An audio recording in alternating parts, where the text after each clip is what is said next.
Most competent and ambitious people today, if they even have a job in this economy, they end up spending their best years building someone else's world.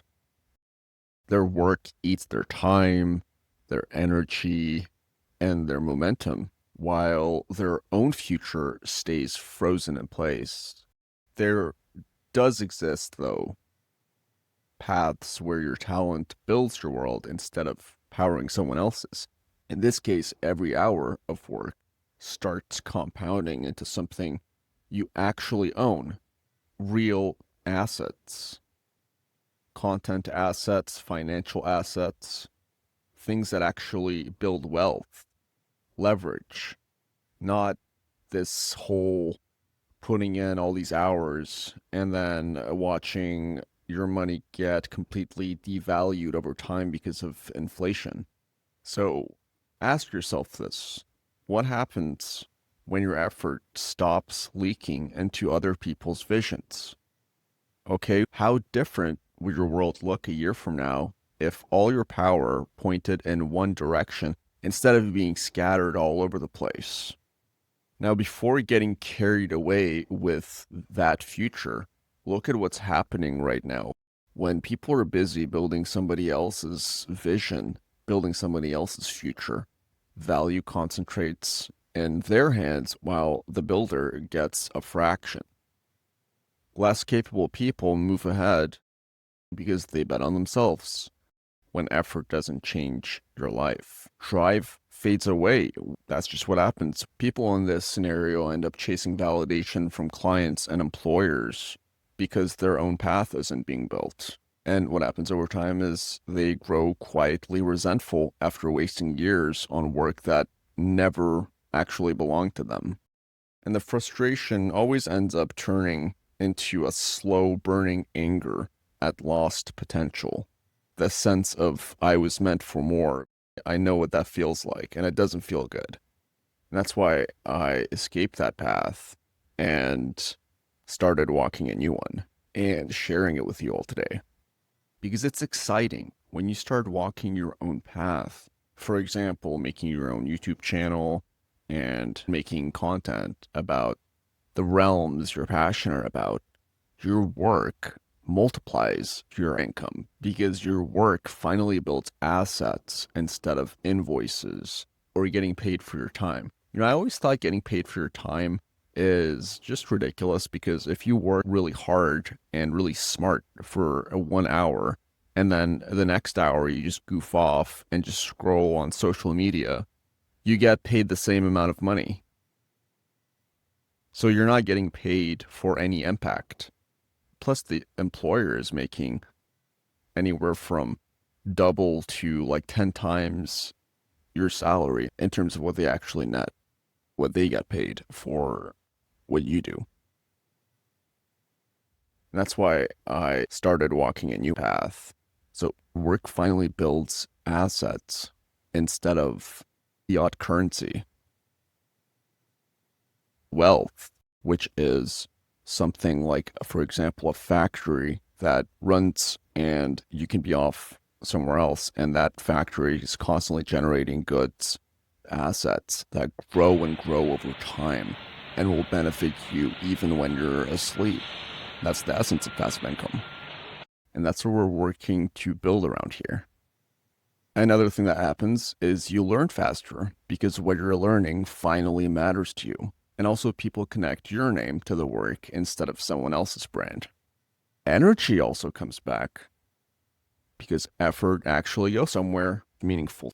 And motivation returns because progress is real. What else? Better people enter your life, obviously.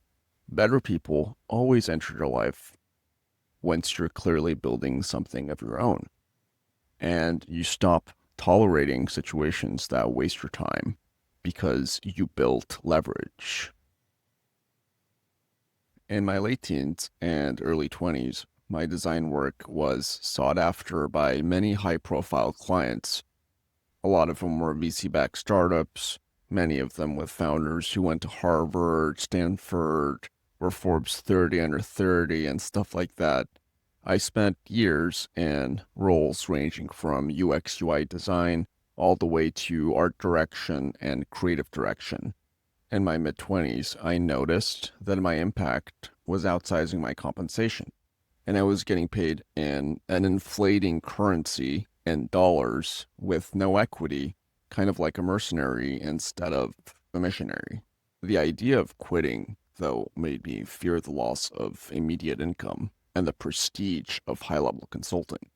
But regardless, I knew what had to be done. And so what I did is I raised my rates to a level that only made sense for significant high upside engagements.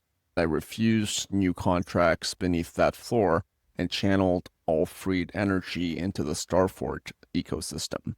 So what happened is I reclaimed my direction. And that's one of the key messages I want to get across today is for all of us to reclaim our direction. So once I made the decision to work mostly on Starfort and have that be the central focus, I created the Starfort method and launched the first training guide of the first collection of trainings, which I call Relics of Meaning. It's a self-discovery system that helps people figure out the meaning of their life based on experiences, memories, situations, and patterns that form their identity, their ego. That is the base for creating a personal presence around which you can make tons of content that actually feels aligned with who you are instead of just being a trend chaser, building aligned creations, which is what we're all about. We want to create stuff that is meaningful to us. And as a byproduct, the money always follows when that happens. So it's actually even a better way of making money. We're not against making money. We don't have the belief that money is evil or anything like that. Actually, it's the opposite for us. We want to make as much as humanly possible. Boundless ambition. That's one of the values around here. And I really got to tell you, as soon as I changed my path, I experienced an immediate surge of energy. I experienced enhanced creative velocity and really just a general sense of excitement for life, like actually finding it difficult to sleep because I'm so into what I'm doing. And then when I wake up, I don't have that resistance of like snoozing a million times or anything like that. I'm actually excited for the day. I'm excited when I'm making my coffee, like, oh, I can't wait to just dive in. So it's really a different reality when every single day is exciting instead of being a complete drag on your psyche.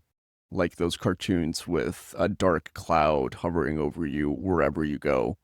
That becomes the daily Groundhog's Day reality for a lot of people when they don't invest in their own path. Because it's natural to feel excited when you're doing work that's meaningful and in alignment with everything you value. And that's what I felt and am feeling continually. It never stops. It never stops. When you stop renting out your genius and start building your own empire, your life force crystallizes into fortified momentum. The kind that feels good and also builds worlds. So I put a plan together. I call it the Wage Slavery Escape Plan, to start moving toward a future that actually belongs to you, something that actually grows over time, like the assets that we talked about earlier, instead of drifting through work that pays bills but goes nowhere. And this is a long-term process because obviously you can't just quit your job. I mean, you need something to pay your bills, but it is something to work towards, of course. So keep your current job or situation stable if you can, but stop letting all your energy get absorbed by things that end at the paycheck. Decide what you're building on the side and protect time for it. Redirecting your best energy, usually at the very beginning of the day, so you can wake up 1 hour earlier. That's actually something Charlie Munger has talked about. Back when he was working as a lawyer, he woke up an hour earlier than he usually did and dedicated that hour toward building his future. Decide one thing that you want to build that can grow over time. This could be a project, a skill stack, a product, content, a game, really anything that's an asset. And it should be something that you enjoy. We don't believe in this whole boring business trend, this idea that you should not do what you're passionate about. Set aside a fixed block of time every day of the week that is only for that thing. Same time every day, no exceptions. Use that time to actually build, not just research and plan and optimize, because that can be a trap in and of itself. That wastes a lot of time because you need feedback from the real world. Like, for example, publishing this video will lead to feedback. Even if it flops, that's still feedback. Whether it does good or bad, it's still feedback. That's the point. So simply just keep making progress, even if it's slow. It's a principle I call stone by stone success. You just keep stacking the stones, and eventually you build your own fortress. You build your own star fort, which is the best type of fortress, and is what my company is called. Now, if you want to take this work further, use Relics of Meaning to stop guessing. It turns your lived experience into a clear direction so you don't waste years building the wrong thing. That's the worst feeling ever. Trust me, because I'm correct. Relics of Meaning is the foundation, the bedrock of your empire. Instead of guessing or copying other people or just following the latest trend, short-term stuff, things that don't really build an empire. And so once that direction is clear, once you have an internal compass of where you're going through the self-discovery worksheets to discover what your meaning is, discover more about yourself so that you can build a creative empire around what you actually love. Once that direction is clear, everything else becomes way easier to decide. Look at this place. Do you see this? This is the type of environment that starts becoming part of our lives when our work actually builds our world instead of disappearing into someone else's. It fits us. The altitude, the vibe, the whole setup. It matches the direction we're pushing toward.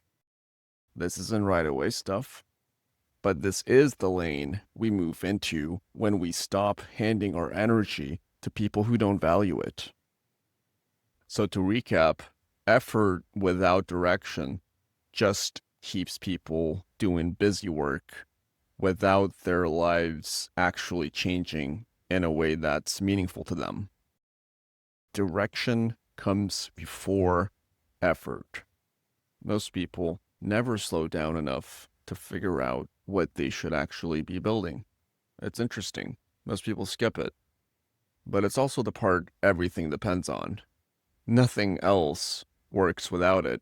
It's like a captain of a ship with no compass and no understanding of where to go. The first real move is figuring out what's actually worth building.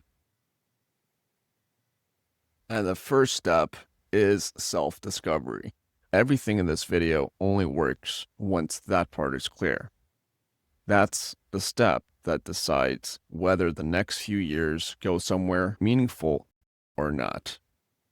To take this work further, use Relics of Meaning to turn your lived experience into a clear direction so you don't waste years building the wrong thing.